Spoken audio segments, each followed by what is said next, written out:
evolutionary process of mankind reaching Homo noeticus, and he will present himself as the hope of all mankind, and as the final evolutionary leap for man to attain godhood. Oh boy, that's yeah, and that is an interesting word, eruption. I just find that that particular choice to use that word in Scripture is very interesting. I mean, it gives a different insight into what these people are doing. Yeah. And I mean, I use the word people loosely. Yeah. Because they are not like us. That's right. No, they're wholly devoted to evil. I'm not talking about the people that I'm working with, but those that represent the families that they were born into. They're totally invested in bringing in their Christ. Yeah. And it follows the ideology of the Merovingian kings, the whole Da Vinci Code kind of motif. In fact, there's a book that was authored by Dr. Marie Tanner, who is a professor at Harvard.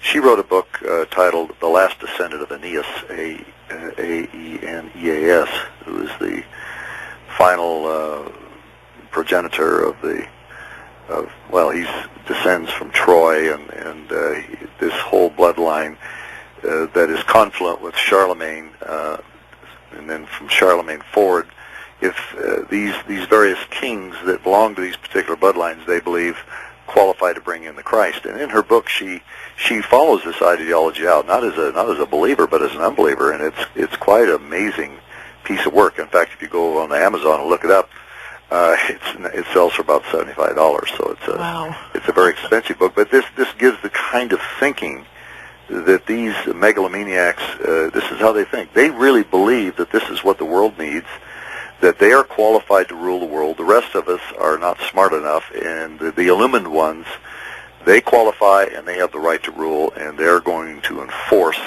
their agenda upon us, which we know as the New World Order under Antichrist. How long is their New World Order going to last? It will last 7 years, according to biblical prophecy. 7 years, oh my. Right. The first half will be the first phase, and then the last half is called the Great Tribulation. Yeah. And that's when the Antichrist will appear in the temple in Jerusalem and show his true colors, and Satan will be cast out of heaven according to Revelation 12, and he'll have great wrath, and he will then expend that wrath in those last 3.5 years before just leading up to the return of Jesus Christ to establish his kingdom here on earth. Okay, where are we, Doug, in this timeline? I mean, as best that you can trace this out, where are we? Well, Jesus in Matthew 16, he made mention that that we can't really know the actual date. We can't set a date on when the Lord will return, but we should know the season. I mean, that's the implication. Right. Of what he said, and I won't try to paraphrase it. I'll just cite, basically what he said in that passage. He says, and the Pharisees and Sadducees came up and testing him and asked him to show them a sign from heaven. Yes. But he answered, and he said to them, when it is evening, you say it will be fair weather, for the sky is red. So in other words, by looking at the sky, you can pretty well predict what's going to happen. Right. And in the morning there will be a storm today, for the sky is red and threatening. Do you know how to discern the appearance of the sky, but cannot discern, now notice the terms, the signs of the times. Signs of the times. And then in Luke 12:51, he puts it like this in a little different context. He says,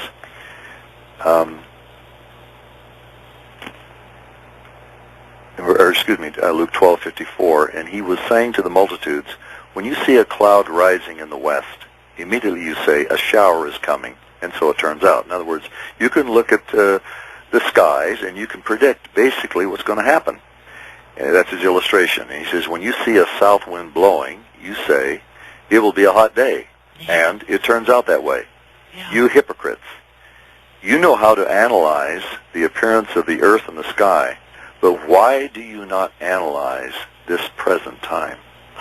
Very good. Yes. And so as I look at that, there's two extremes. One is those that are always trying to set dates, Yeah. on such and such a feast day, the rapture will occur, etc. Or the other extreme is you can't know. Every generation is expected the Lord to return, and we're supposed to live with that expectancy, but we really can't know. That is the other extreme. That is false. We should know the generation. Okay. And so the generation, the key to knowing that generation, there are a number of ways to view this and understand this, is Matthew 24 in the Olivet Discourse, when Jesus is giving a number of signs that pertain to the second advent, not rapture, but the second advent. He said that this generation, that is the generation that see the signs that Jesus is talking about in Matthew 24, he says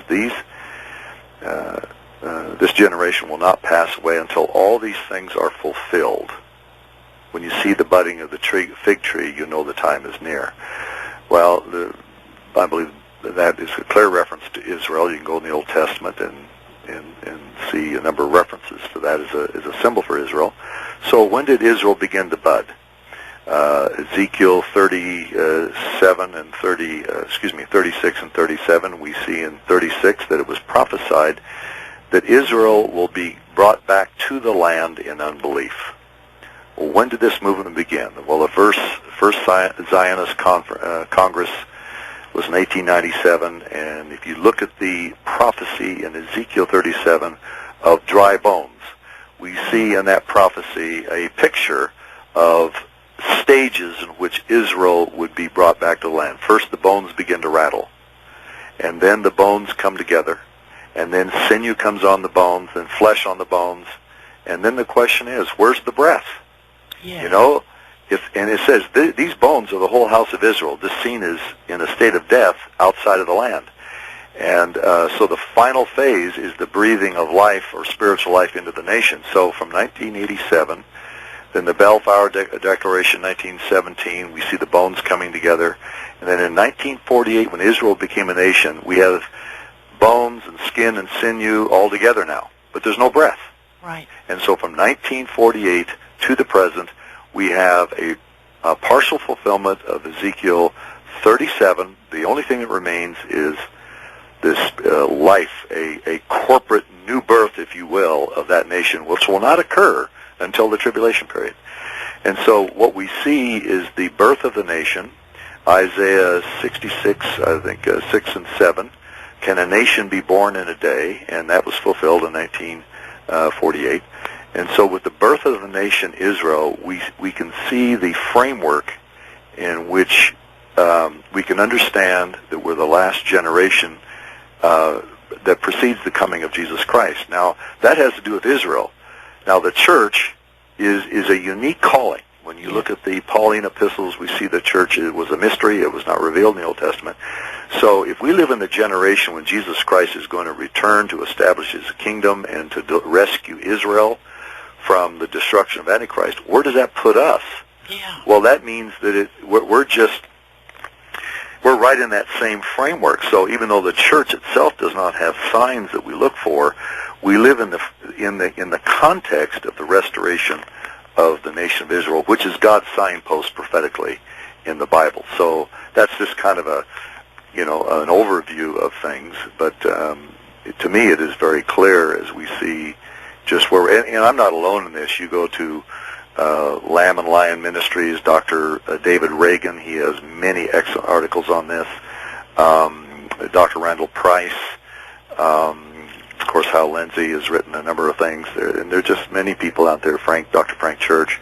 There are a number of New Testament scholars that can see, to understand that Israel becoming a nation is a key prophetic signpost in history to know where we are. Well, when you speak of Israel are the 12 tribes. Israel is not just one specific tribe, correct?